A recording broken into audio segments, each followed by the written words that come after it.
What's up, guys? It's Tim from Coastal Life Media, and welcome back to Adventureland. Six Flags Adventureland is a park that I am building in Planet Coaster to simulate the what if factor, which is what if Six Flags were to build a park from the ground up instead of acquiring a park in or about the year 2015, or maybe even sooner than that. Where you last left, when you last left this park, we were working on this boomerang coaster right here in the area around it. Since then, I've done a few things, including built this nice little this nice little Tweety Bird sculpture. You know, little childish things like that would be seen around the park. But today we are working on a train station right here. As you can see, the game is paused. I wanted to get the train out of the station so I could work on the terrain a little bit and work on how this the platforms are going to work. So basically, this is going to be the main or the first platform, and so I'm going to put some trees and some flowers over here, and it's going to be nice, you know, whatever. We have the stairs, and then we also have a wheelchair ramp, which is important for rides or for you know, ADA standards, that you have to include ways for people who are in wheelchairs to be able to get up to the ride, and that is something that Six Flags is pretty good with. So that's something that I'm working on. I've also started with a bridge over here that's gonna be something soon. I guess. So it's a few things that we're working on. It's the station, and it's this scenery area right here. I want to make it look pretty and figure out how I want to do it. But I also want it to look Six Flags-ish, so I'm probably going to end up putting some advertisements somewhere over here. It's going to be pretty, but it's also going to have advertisement and kind of help me to fill out this area right here. Maybe some flowers and planters and stuff right here. To take advantage of the terrain. So that's those are a few things that we're going to be working on today. Here's the Grand Carousel, which I am still well I am still proud of. I am really proud of this small scale carousel. I'm glad. I wanted to do something that reminded me of Six Flags Great America's carousel, and that's why I put these giant pillars, because although you can't necessarily build double-decker carousels in this game, well, you technically could, but it would have to be huge, so that you would have enough space. Well, let me see. I don't know. Let's see. I'm gonna do an experiment to see if it would work, and if so, how weird it would be. That might be something that I'll try for my next park if it works out well.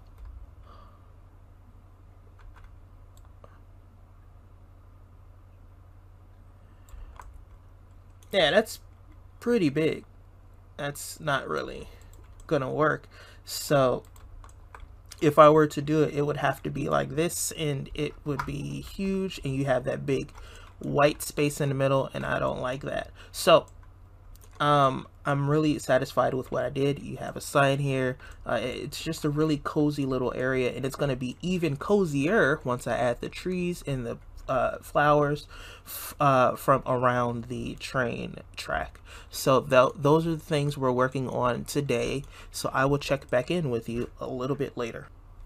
And as you can see, the station has taken a vastly different shape than I originally imagined. Before, it had all of these platforms with steps leading up to the next one. I've decided to do something more simple. Basically just have a sloped walkway, and then you have a more direct ramp up to the actual platform, and then, you know, you have a way to get on. Now this sucks. I hate the fact that you have to have a queue line in this game.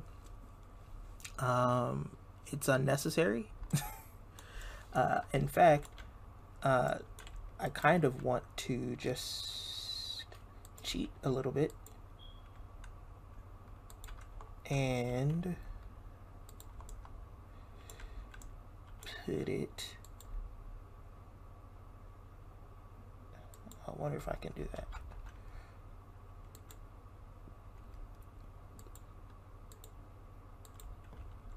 Does that connect or no? If it connects, then yes, but nope, it does not connect.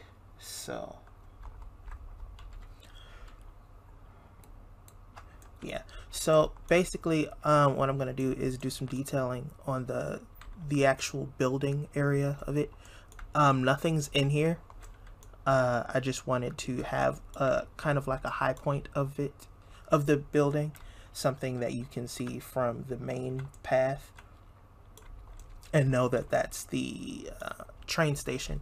So I'm gonna do some more work on this and clean some things up around here, and that's pretty much what I'm gonna have to do. So I will check back with you soon. And as you can already see, there has been some nice little progress done with the bridge. I like this little slanted area, the way it's slanted on the sides, but it still goes a different direction. Either way, I like it. It's nice. Put some flowers in there and some advertisements as promised.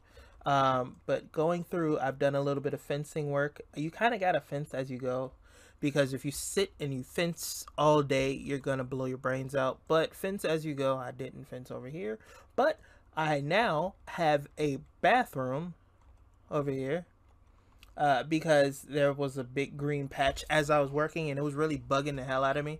So I basically just copied a bathroom from Six Flags Great America's entrance area, where they have the bathrooms and then they have the lockers and then you have the side doors and all of that. So I basically just did that.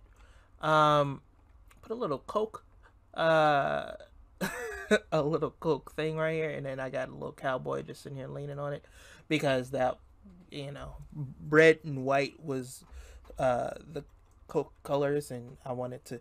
One thing that's weird, as you're getting a glimpse into how I think I can be in the middle of one sentence and then start another one because something caught my attention, is that the older animatronics in the game have this weird stick in the butt of the person.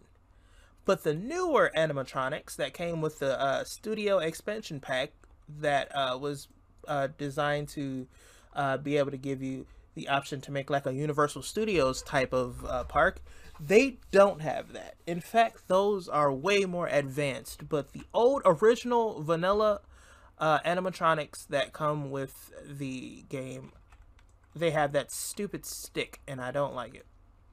But yes, so I've done this much with the platform, or the walkway up to the station. I really kind of like it because it feels like it's its own thing. You see it, and then once you go up there, you're really not thinking about anything other than this, because you're so surrounded by the trees and the lights and everything. It's just like its own little area. It kind of gives me the same vibes as the carousel, where it's framed by trees. You walk up there and it's just a nice little area. I'm gonna put some benches up here somewhere. I've actually been trying to figure out how I wanted to further detail this building, and I just couldn't figure out what I wanted to do. So I've basically been struggling with this building for, is this gonna fit? It's not gonna fit in the middle, and it's not gonna, okay, it's barely gonna fit. Okay, it'll fit right there. That's weird that it'll only fit in that one spot.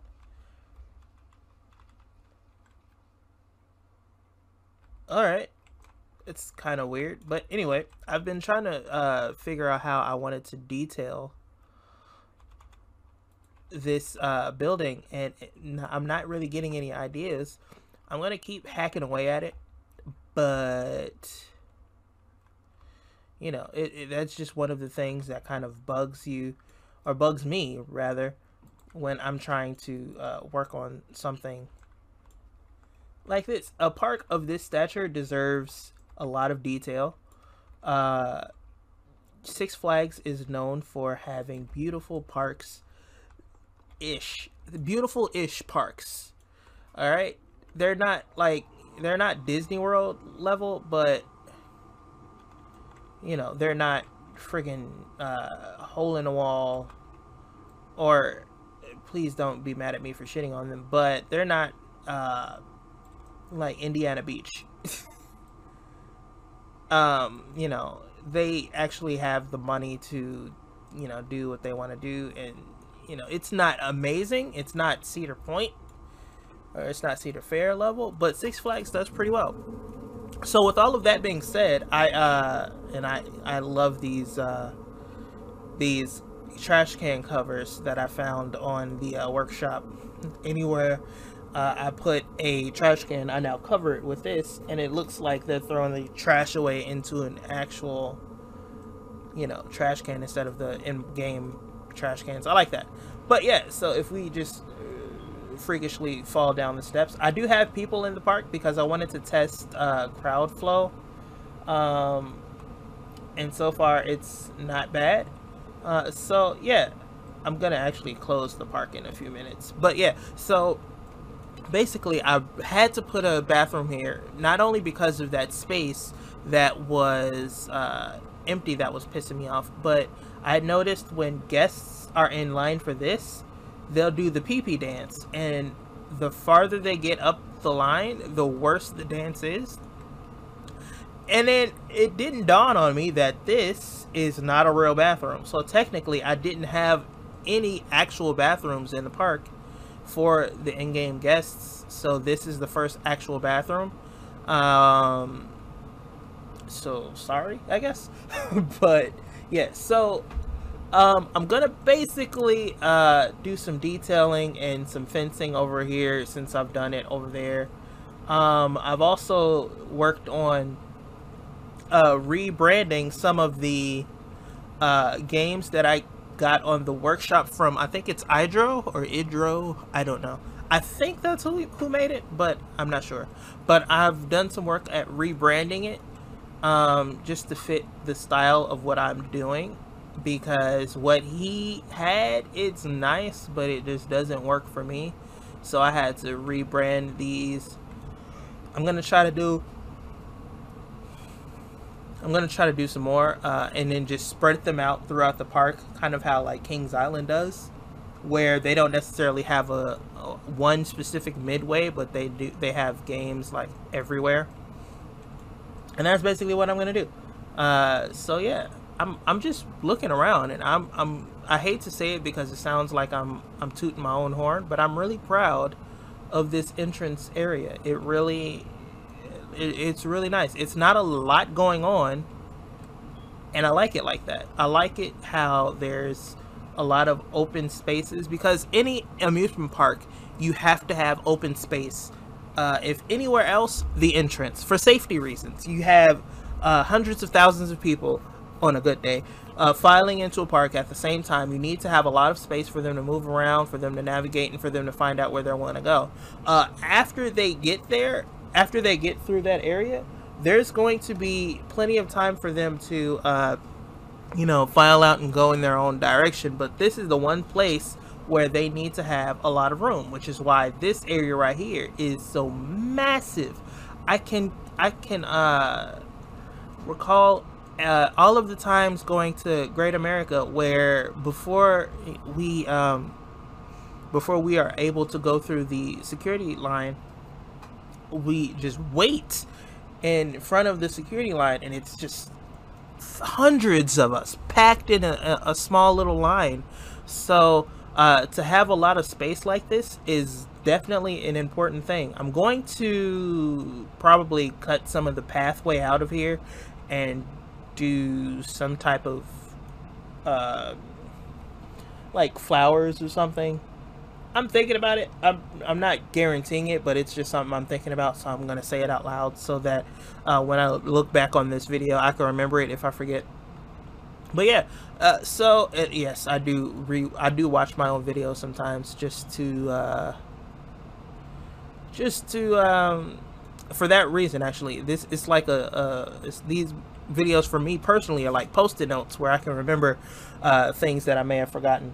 So yeah, other than that, I am going to keep working in this, but I'm going to send you guys off because I want to do some things, and I know exactly what I'm about to do, and I'm going to save it for the next episode. So I'm going to find a nice little place to end it right here. I think that's nice.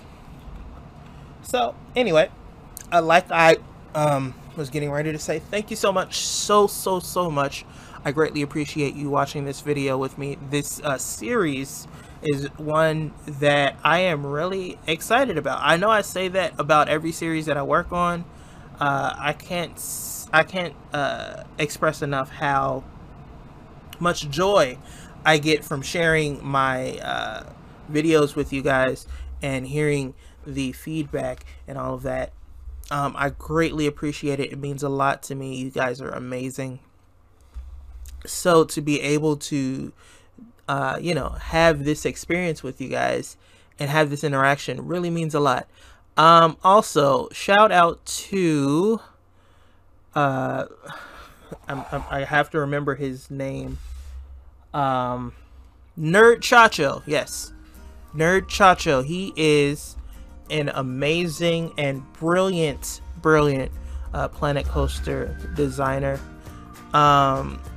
He doesn't need my shout outs. First of all, he has way more followers than me, but he is an amazing guy. I got to speak with him briefly online the other day, and I really like the guy. He's cool. I told him that when I first bought this game, I used to watch like Masked Bandit and Geekism, and I still watch Shadow Phoenix, but I used to watch all of these guys for inspiration while I would play through the game.